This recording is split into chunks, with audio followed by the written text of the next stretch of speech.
Lisa from Mobile Tech Review, and today we're going to compare two, well, kind of similar yet very different Windows 8 convertible tablets. We have the Sony VAIO Duo 11 over here, slider design, 11.6-inch HD, full HD display, and we have the Asus Taichi 21, which has two full HD displays. 11.6 inches, also similarly priced. Asus Taichi is a little bit more, but which one's for you? We're going to look it up now. Alright, so we've got two fairly high-end Windows 8 convertible tablets here. That means they can work both as computers and as tablets. They cost about the same. The Asus Taichi is about $100 more in either the Core i5 or Core i7 configurations. Both of these are available with the Core i5 and a Core i7. And for each one, if you go with the Core i5, it's going to be the usual 1.7 gigahertz ULV CPU that you find on Ultrabooks and 128 gig SSD. With the Sony, you get 6 gigs of RAM in that configuration.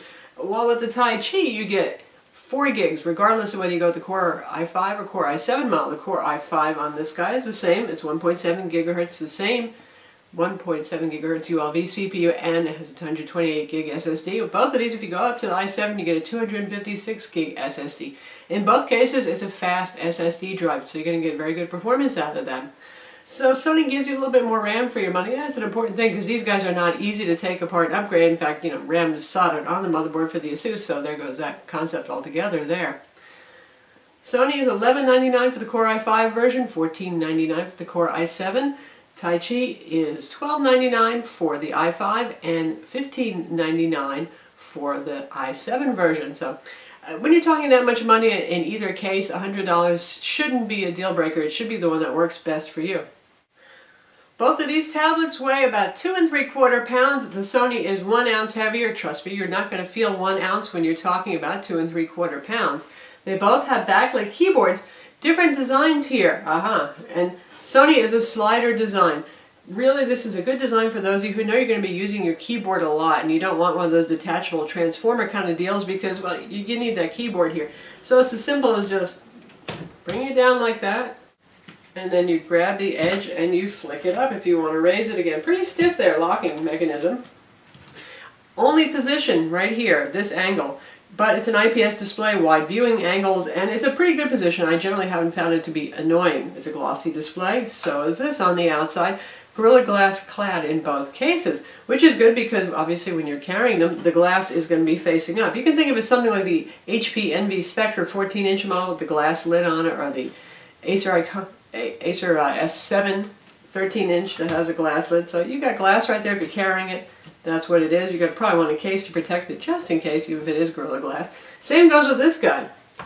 Taichi, it's an interesting concept. There it is. It looks like a normal laptop, doesn't it? But when this goes off, it looks like it's a black glass lid. So in either case, you have some vulnerability. You can see in terms of size, these guys are just about identical. The Sony is a hair thicker.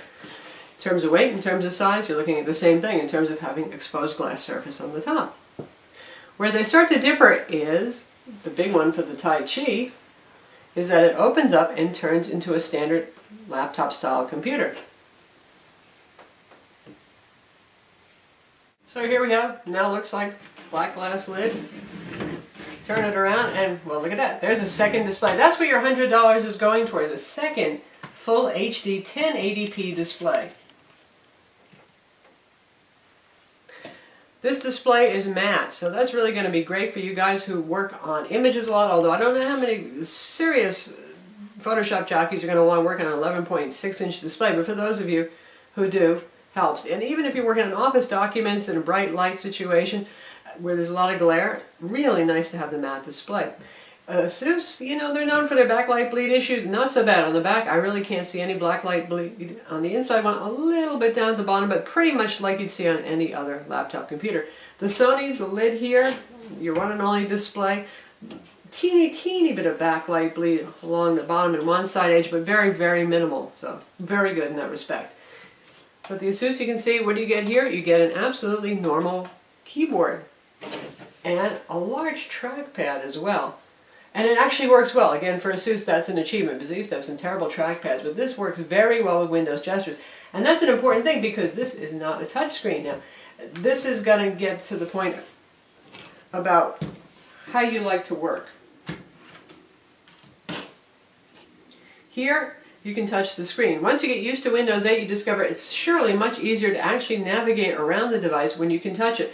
With the Asus, when you've got it in laptop mode, you can try to touch that screen, but nothing's going to happen except you're going to get some fingerprints on the nice matte display that you're going to have to wipe off. You're going to have to rely on the multi-touch gestures on this trackpad to do everything. Only touch on the back side. So, does that sound like something that's going to derange you? Keep that in mind. Does that matter to you? Well, if you're one of those people who just wants to use this in standard desktop mode, and you're going to tap over here, be in desktop mode where you're already not accustomed to touching the screen because you like to work that old-fashioned way, well, that's just fine. If you do spend a lot of time in live tile land, though, trust me, it will derange you a bit that you can't touch this internal display. Obviously, they're both 11.6-inch keyboards, but this one gives you a much more normal typing experience. In part, that's because, see, you have this big wrist rest here, and you have this nice, large, easy-to-use trackpad.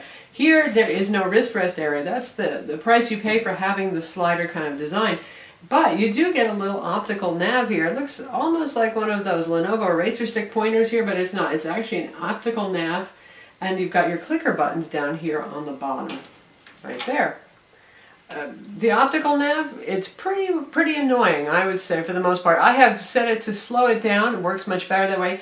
And you can set it to not react to taps, so tap won't click. Because otherwise, when you're moving around on the keyboard here, you're going to tap that by accident. You're going to be moving your cursor around. So if having a normal typing experience and a normal trackpad is important to you, you spend a lot of time typing, for example, I would say that the Asus Taichi is going to be your better pick. Now, with the Duo 11 keyboard, you do get used to it. Unless you have fat fingers, big hands, you may never actually acclimate to this tool, but you can get good at this once you get some practice with it. But still, overall, Taichi is the winner on the keyboard. Now, the next thing is port selection. If you take a look on the side, we'll close up the Sony and take a look at it first.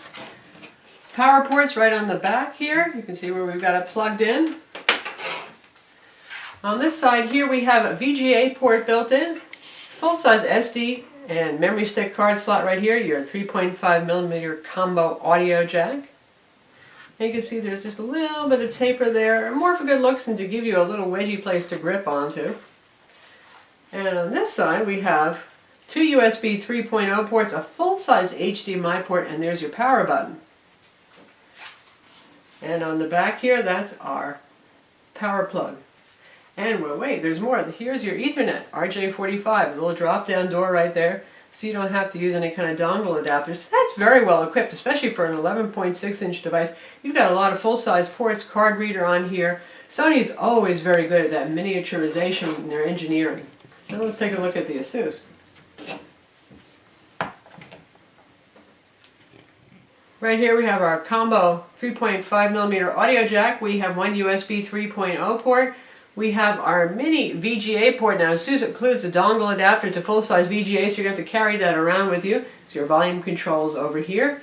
This is your lock slider, so you can set it to be working only in laptop mode, so it won't turn on the outer display, or you can have it automatically switch displays on you when you open and close it. This side, that's our power slider. And we have micro HDMI rather, another USB 3.0 port, and that's our charging jack. So with the Asus, you're going to have to carry dongle adapters if you need VGA and Ethernet. If you don't need those, not so much of a deal. But Sony gives you all those things full-size built in and gives you a card slot. As you'll notice, this 11.6-inch Asus Taichi 21 model does not have a card slot. The 13-inch Taichi 31 does. Volume controls on this are pretty easy to use. Obviously, it's just kind of a normal volume rocker and positioned on the side. That's important because when you're using it in tablet mode, you're going to want to be able to access that. Sony, a little bit more challenging there. Your controls are underneath this back, would be the bottom edge holding a landscape mode, right here on the back side.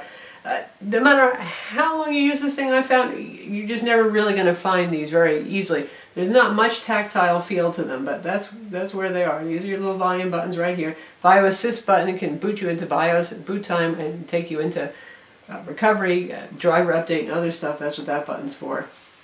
And this is our rotation lock button. So yeah, not exactly the best for external controls. Both have stereo speakers, both have about equal volume, and they're louder than you would expect for an 11.6-inch device. On the Sony, they're right here. Since this edge cants up a little bit, they're not totally muffled by the desk, and they're kind of aiming at you, whether you're using it in slider position. If you're using it in slider position, they're going to be aiming down and back just a little bit. if you're using it in tablet mode, right there.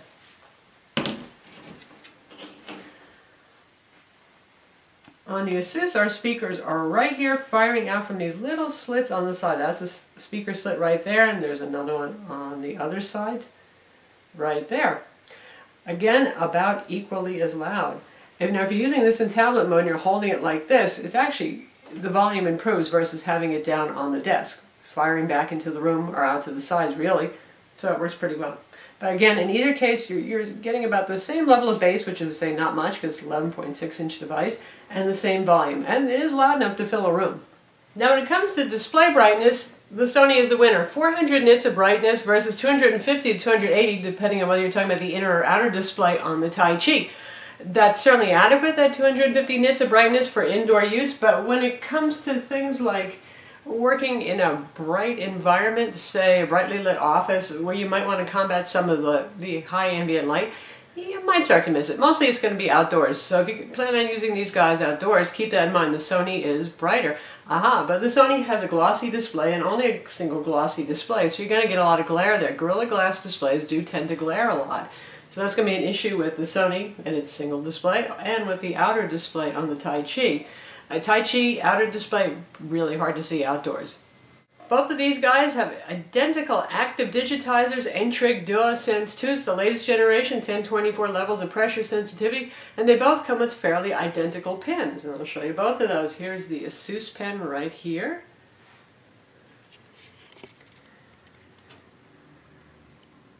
And we have two buttons right there. Generally speaking, the one's programmed to do select and the other one is programmed to do erase because we have a metal butt here. N-Trig says that they queried users and they found that they didn't want the eraser on the end so much, which I find hard to believe because I think that's pretty useful.